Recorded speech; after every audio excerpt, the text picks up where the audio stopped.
እና አሁን ሲገባኝ ሁሉም ሰው የዘራውን ነው እያጨደ ያለው። ቶለሬት የማያደርግ ትውልድ ተነስቶ እየተበቀላቸው ነው ብዬ ነው በቃ የደመደምኩት። አትግደሉን ነው ሌላ አይደለም። እንዴ አትግደሉን አትበል የሚባልበት ሀገር ላይ ነው ያለው። ልክ አይደለም ይሄ። አሁንም እንላለን አትግደሉን፣ አሁንም እንላለን ወገኖቻችን አታጥቁብን።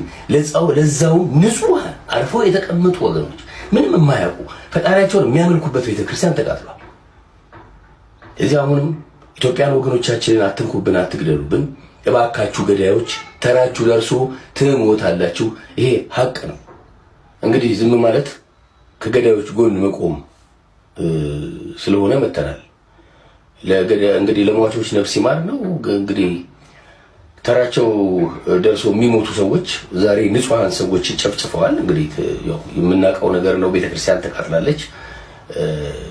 እንግዲህ ለማና ቤት እንደሚባል አይታወቅም። ነገር ግን ዝም ማለት ልክ ስላልሆነ እውነት የሚሰማ ፈጣሪ አለ፣ የሚያይ ፈጣሪ አለ፣ የሚፈርድ ፈጣሪ አለ። ማንም ጽዋውን ሳያወራርድ ማንም የሰራውን ስራ የበደለውን በደል ሳይክስ ወደ ላይኛው ዓለም እንደማይሸጋገር እንደ ክርስቲያን አምናለሁ። ስለዚህ ቅጣታቸውን ይቀበላሉ እናምናለን። ነገር ግን እየተጎዳ ነው እና መቼ ነው የሚያበቃው? የወገን ሞት መቼ ነው የሚያበቃው? መርጧል ቃሽ ትባላለህ ስትናገር። አትግደሉን ነው ሌላ አይደለም። እንዴ አትግደሉን አትበል የሚባልበት ሀገር ላይ ነው ያለው። ልክ አይደለም ይሄ። አሁንም እንላለን አትግደሉን፣ አሁንም እንላለን ወገኖቻችን አታጥቁብን። ለዛው ንጹህ አርፈው የተቀመጡ ወገኖች ምንም የማያውቁ ፈጣሪያቸውን የሚያመልኩበት ቤተክርስቲያን ተቃጥሏል። እዚህ አሁንም ኢትዮጵያን ወገኖቻችንን አትንኩብን፣ አትግደሉብን እባካችሁ ገዳዮች፣ ተራችሁ ደርሶ ትሞታላችሁ። ይሄ ሀቅ ነው። እዚህ አንዲት ሀገር አለችን፣ ተስማምተን እንኑር። የሚሻለን እሱ ነው። እስከ መቼ ድረስ እሪ እያለን፣ እስከ መቼ ድረስ እያለቀስን፣ እስከ መቼ ድረስ ነፍስ ይማር እያለን እንኑር? አሳዛኝ ነው በእውነት። አሁንም ነፍስ ይማር፣ ሌላ ምንም አንልም። ተራችን እስኪደርስ ነፍስ ይማር። በእውነቱ ለወንድማችን ለአርቲስት ሰሎሞን ሙሄ ቃለ ሕይወት ያሰማልን ነው የሚባለው። ምክንያቱም እንደዚህ አይነት አርቲስቶች መብዛት አለባቸው፣ አስተያየታቸውን መስጠት አለባቸው፣ ወጥተው መናገር አለባቸው። ለምን? ተደማጭነት ስላላቸው። ለምን? አሁንም የኦርቶዶክሳውያን ሞት የቆመ ነገር አይደለም፣ እየቀጠለ ያለ ጭራሽ እየተባባሰ ያለ ነገር ነው ስንመለከተው ነገርየውና ተው መባል አለባቸው። እነ አስቴር በዳኔም እንደዚህ ወጥተው ሲናገሩ የነሱ እንቅስቃሴ እኮ ዞሮ ዞሮ መልስ ሊመጣ የሚችለው የኢትዮጵያ ችግር ያለችው ምንድነው? እሷ አንድ ሃይማኖትና አንድ ብሔር የሀገር ባለቤት አላሉ። እነሱ ናቸው የሀገር ባለቤት ቢሉ ምንም እኮ ችግር የለውም አንቺን እስካላጋለሉ ድረስ። ግን እነሱ የሀገር ባለቤት ነኝ ስላሉ፣ ኦርቶዶክሳውያን የሀገር ባለቤት ነኝ ካሉ ሀገር ይበላሻል ብላ ታምናለች። የኢትዮጵያ ችግር እሱ ነው ብላ ነው የምታምነው በነገራችን ላይ። እና የኢትዮጵያን ችግር እያስተካከልን ነው እያሉ እኮ ነው በነገራችን ላይ። አርሲ ላይ፣ ሀዲያ ላይ፣ ሀረርጌ ላይ፣ በጣም በተለያዩ የኢትዮጵያ አካባቢዎች፣ ወሎ ላይ አሁን በቅርቡ በድሮን የሰማነውና እንዲህ የሚገደለው ሀገር እያስተካከልን ብለው እኮ ነው የሚያስቡት። በነገራችን ላይ ሀገር እያስተካከልን ነው ብለው ነው የሚያስቡት እንደዚህ የሚያደርጉ አካላት ማለት ነውና እንደዚህ ነው እየሰማን ያለ ነው ነገሮችን። እና እንደዚህ እንደ አርቲስት ሰሎሞን ሙሄ ተሰሚነት ያላቸው እውቅና ያላቸው ሰዎች ወጥተው መናገር አለባቸው፣ ማውገዝ አለባቸው። ለምን ዝም ካሉ እነሱ በምን ጊዜ ድምጽ ሊሆኑ ነው? ገብቷቸዋል አይደል? በዚህ ጊዜ ድምጽ ካልተሆነ መቼ ሊኮን ነው? ገብቷቸዋል? ከዚህ በላይ ባሰ ነገር መቼም እስኪመጣ ዝም ብሎ መጠበቅ አይቻል። ከዚህም በላይ ምን ይመጣል? በቃ ተገደሉ እኮ እነዚህ ሰዎች። በእርግጥ ሰማዕት ናቸው፣ ግን እየሞትን እንበዛለን የሚለው ነገር አንዳንዴ ህዝቡን አዘናግቷል ብዬ አስባለሁ። በእርግጥ ክርስትና ከመነሻው ጀምሮ ብዙ መከራዎች ነበሩበት። ከአንደኛው ክፍለ ዘመን ጀምሮ ብዙ ነገሮች። ግን ምንድነው አባባሌ መሞታቸው ጥሩ ነው እያልኩ ልንል አንችልም። ገብቷቸዋል አይደለ? ለነሱ ለነፍሳቸው ድህነት ቢያገኙ ህዝብ ግን መቀጠል አለበት፣ ነዋሪው መቀጠል አለበት፣ መገደል የለበትም። በዛ ላይ እንኳን አይደለም ዛሬ ጥንትም መቆም እንደነበረበት ብዙዎች ሲናገሩ የነበረው ነገር ነው። ይሄ እንኳን አይደለም ኢትዮጵያ ላይ ለረጅም ዘመናት ታሪክ ያላት ቤተክርስቲያን ናት ኦርቶዶክስ ተዋሕዶ ቤተክርስቲያን።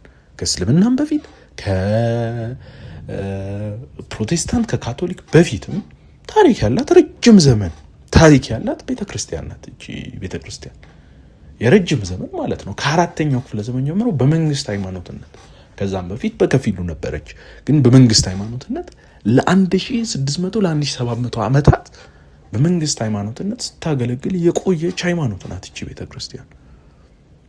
በኋላም ከኃይለ ሥላሴም ጊዜ በኋላ በሴኩላሩ መንግስት በማህበረሰብ ውስጥ ያላት ተጽዕኖ አልቀነሰም፣ አልጠፋም፣ ቀጥሏል።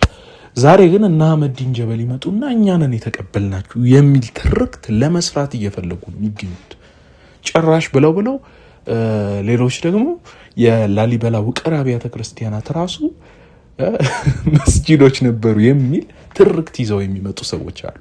ተስማምቶ ተከባብሮ የሚኖረውን ሙስሊም ተስማምቶ ከሚኖረው ኦርቶዶክስ ጋር ለማጋጨት በሰላም የሚኖሩ በሚሊዮኖች የሚቆጠሩ ጎረቤት ዘመዶች የሆኑ በጣም በብዙ ትዳሮች የተሳሰሩ ከፍተኛ ቁርኝት ያለው ማህበረሰብ ነው የክርስቲያኑና የሙስሊሙ ማህበረሰብ በብዙ ቦታዎች ላይ ማለት ነው። ግን ጥቂቶች ይነሱና በተለይ ይሄ ሰልጥነው የሚመጡት ከሌላ ሀገር የጽንፈኝነት የሰላፊዝም ይሄ ወሃቢዝም ምናምን ሰልጥነው ይመጡና ያጥላላሉ፣ ይሰድባሉ፣ ይረግጣሉ።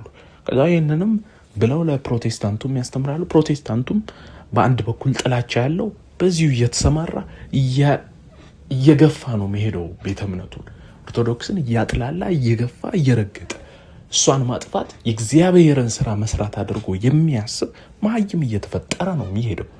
ስለዚህ ይህን ነገር ዝም ብለን ልናልፍ አይገባም፣ መናገር አለብን። እንደ አስቴር በዳኔ እንደዚች ትንሽዬ እሳት የተለኮሰች እሳት አይታችሁ ከሆነ እንደዚች እሳት ክብሪት ጫር ይደረግ ጣል ይደረጋል። የዛች 30 ምናምን ሰከንድ ንግግሯ ማለት ነው ያቺ እሳት ናት። እና ደን ጫካ የሚያቃጥለው በትንሽ የሚለኮስ እሳት ነው። ገብቷችኋል? ብዙ መልካም ነገር ተናግራ ያቺ እሳት ያጥላላ። ለቤተ ክርስቲያን እኮ ብዙ መልካም ነገር ተናግራለች። ለምሳሌ ትዝታው ሳሙኤልን እኮ በጣም የሚቀራርሙ ትችቶች ትክክለኛ የሆኑ መተቸት ያለበትን ይሄ ጳጉሜ ከኢትዮጵያ ምድር መወገድ አለበት ምናምን ሲላ ነበር የዛሬ ዓመት። ትዝ ካላችሁ ትዝታው ሳሙኤል የሚባል ፓስተር ነኝ የሚል ቀባጣሪ ማለት ነው። ፓስተር እኛ የምናውቀው ትክክለኛ ፓስተሮች እንደነ ቸሪ አሉ፣ እንደነ ፓስተር ቸርነት በጣም በቃ ትክክለኛ ትምህርቱን የሚያስተምሩ የሰው እምነት የማይነኩ የሚያከብሩ የሚከባበሩ። በእስልምናም እንደነ ሀጂ ሙፍቲ ኡመር ኢድሪስ ያሉ ድንቅ አባቶች አሉ። እና እንደዚህ በስነ ስርዓት የሚከበሩ ከሆኑ ይስማማናል። የማይከበር ግን ከሆነ የሚያጥላላ ከሆነ ለምን ከኦርቶዶክስም አይሆንም?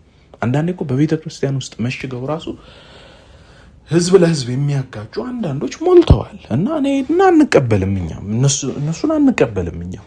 እና ይሄን እንደዚህ አይነት ሰዎች መታረም አለባቸው፣ ተው ሊባሉ ይገባል ነው የኛ ሀሳብ። ይሄ ሲባል ግን ደስ የማይላቸው አካላት ካሉ በጣም ያሳዝናል። እኛ ጥላቻ ያለብንም፣ ነገር ግን ተው ሲባሉ አንዳንድ አካላት መተው አለባቸው። አስተያየታችን ይሄ ነውና ምን ታስባላችሁ? ኮሜንት ላይ ያስቀምጡልን። ስለተከታተላችሁ እናመሰግናለን ማለት ነው። ደህና ሰንብቱ።